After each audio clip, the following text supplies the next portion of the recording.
Hey, I'm Todd. Thanks for choosing to watch my video, and if you would subscribe it, like it, all that stuff, that'd be great. Otherwise, enjoy the video, and I hope it gives you the information you need and is helpful to you. Take care. Doing rear shocks on a 2009 Mazda 3. Is it a Mazda Speed, does it say?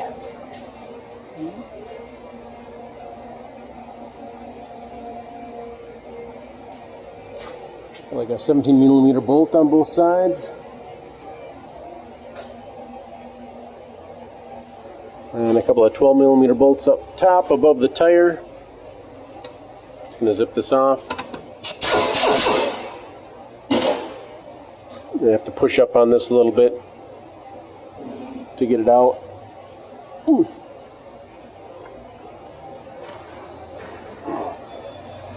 But we'll just pull that out and then go above the tire for the other two bolts.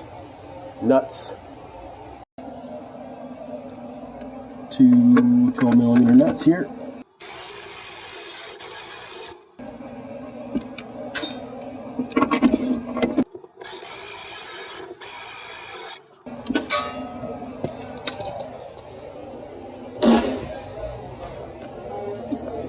No, we should really just pull it down. Might be a little stuck with some dirt, but this is just going to pull down.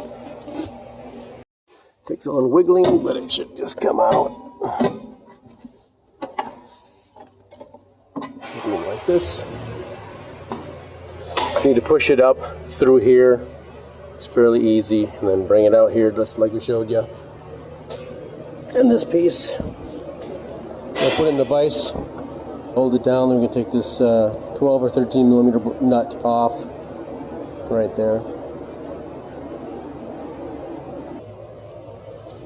Couple flat edges on here, so you can grab with a vice grip.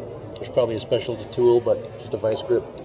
And a 13mm, 12mm will probably do.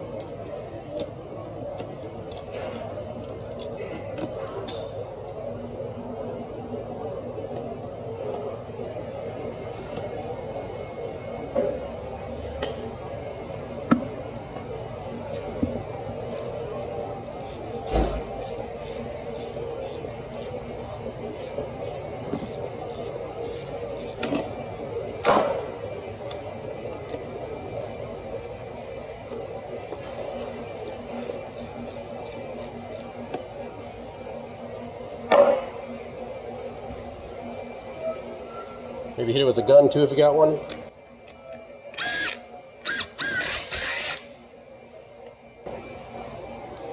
Just gonna grab it, give it a twist to put some stress on the shaft, hold it in place.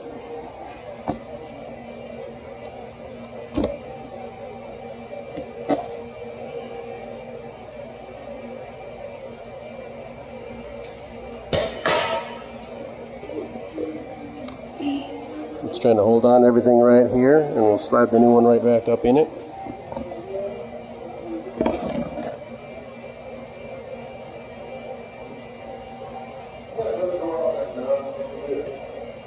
No person door, nope.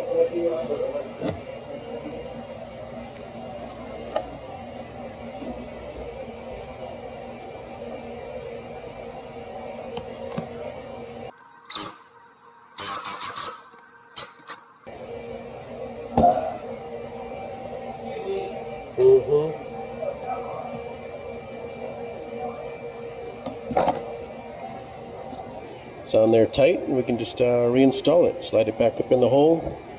Put these on the studs. Not too much to it, and tighten them down. Then push up or down as needed to get that. We'll push up to get that in the hole. And reinstall the bolts. See about getting you torque specs if you'd like.